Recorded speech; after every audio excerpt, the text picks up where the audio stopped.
Hey, I'm Jill. You can find out more about me at jillogle.com.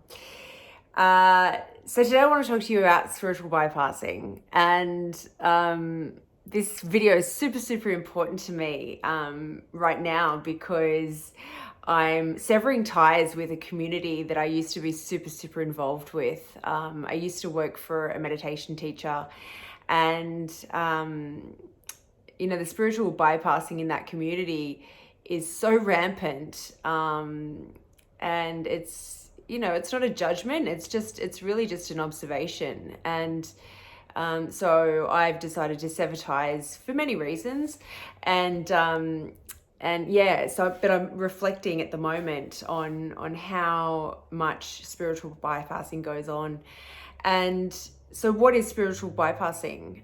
So it's basically, using spiritual concepts to not deal with what's going on for you. And, so a lot of people in this spiritual community, they want to be all love and light, and they just want to be, that enlightened being, and, and that's cool. Like, who doesn't want to experience more love and more light in their life? However, the way you go about that is through the darkness, right? It's through experiencing, integrating, feeling the shadow, right? So it's about feeling your emotions. You got to feel it to heal it. And, really investigating that shadow side of self so that you can integrate that into your whole. Because when you're walking around as a persona of being like high vibe and, a positive person, but you're dying inside, you're fragmented. You're not congruent with who you are. You're not living authentically.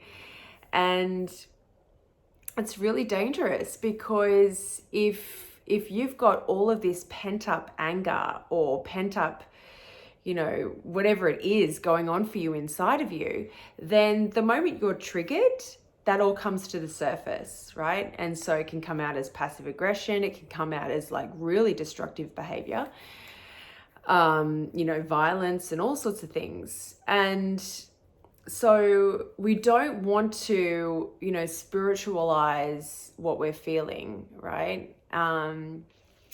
There's part of this concept that I kind of don't agree with, which is, when people say everything happens for a reason, that comes under spiritual bypassing.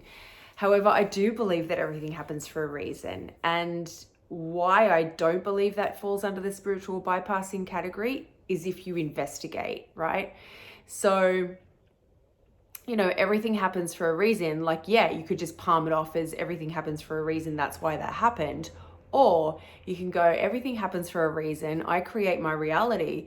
And so what is that telling me, right? So that's not spiritual bypassing, because you're looking at your stuff, you're investigating what's going on for you. And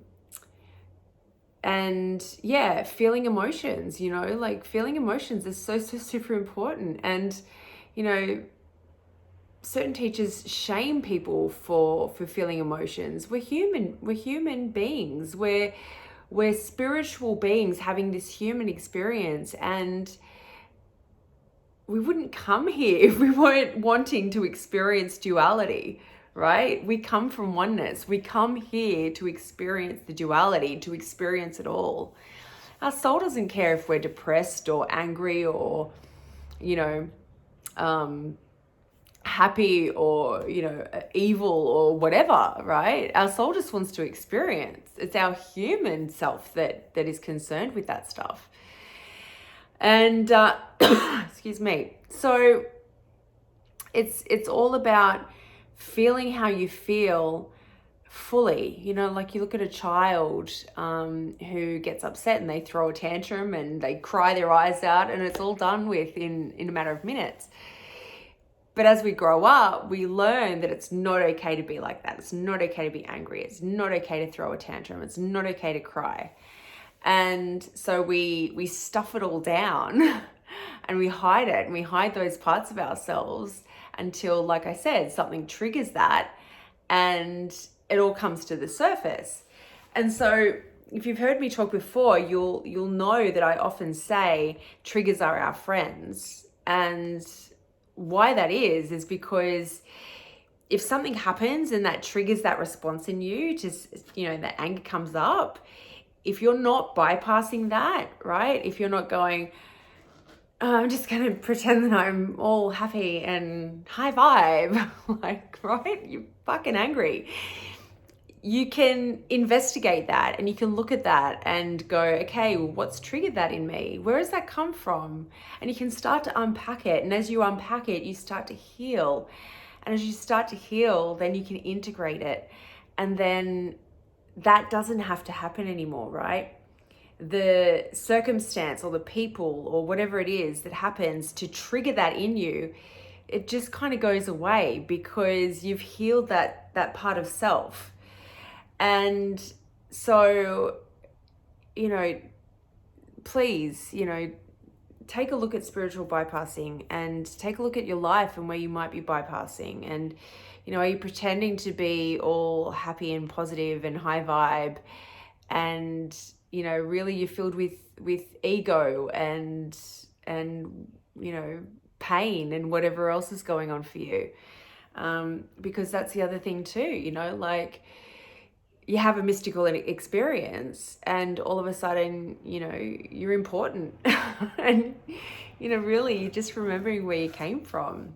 But there's this ego that can form. And again, it happens a lot in spiritual communities. And I've certainly seen it in the one that I've just left, you go to an advanced retreat and all of a sudden you're better than someone that hasn't. And that's just bullshit, right? Like, so that's another form of spiritual bypassing is building this ego and thinking that you're better than someone because you're more spiritual. Like, yes, we're all at different levels of consciousness, and some people are just not going to understand what you're talking about because you are at a higher level of consciousness.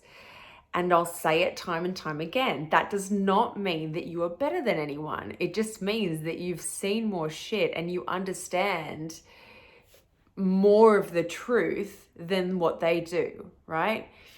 And, each in their own time. But, this ego and this, high vibe and all of this, it's dangerous, and it's not the truth of spirituality, I believe. I believe we come here because we want to remember who we truly are, and who we truly are is God or universe or source or whatever it is you want to call it. Some people are triggered by the word God, and that's okay too. But it's all the same. It's all oneness. And so look at your life and look at where you might be bypassing, and do you think there's something wrong with feeling those lower frequency emotions? Do you think it's not okay to be angry? Do you think it's not okay to be sad or depressed? And I can tell you the way through it is to love yourself in it. It's not to resist it. The more you resist, the more it persists. So yeah, I'd love to hear your feedback. I'd love to hear some comments, stories. Like, have you done any shadow work? Have you had experiences? Have you noticed, after watching this video, I have been actually spiritually bypassing. I've been using meditation to squash my emotions or to change my emotions. Because that's all part of it too, right? Like, if you can't sit in your anger without going off to meditate to transform that, then, or sit in your depression or sit in your whatever, you've got to go. Like, it's always about the change. It's always about, no, I can't be that, so I'm going to do this, right? That's spiritual bypassing too. So yeah, I would love to hear from you. I'd love to hear your feedback, and like, share, comment, tag, whatever you got to do. I would really appreciate that. Thank you so much for watching, and I will talk to you again soon.